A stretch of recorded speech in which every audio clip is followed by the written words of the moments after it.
So today we're looking at how to connect to your Chargebee account and bring your data into Google Sheets using the Coefficient add-on. If you don't have the Coefficient add-on, go to Extensions, Add-ons, Get Add-ons, and then search for Coefficient in the add-on store.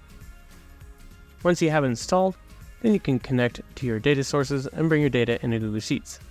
So we're going to go ahead and get started by clicking on Extensions, Coefficient, and Launch.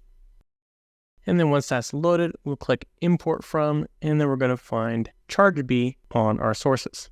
We look down here. If you don't see it here, you can click on See All Sources and find it there. Once you find it, click on Connect, and then simply add your data here.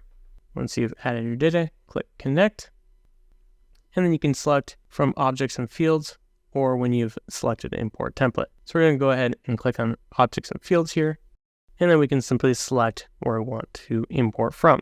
So if we want to select Invoices, click Next, and then we can add or select the columns we want to apply.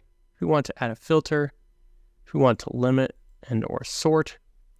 Once we're good to go, we can go ahead and click Import and bring this data into Google Sheets. Once it's done importing, we can select a refresh schedule. You can select hourly, daily, or weekly. Click Not Right Now if you want to do this manually.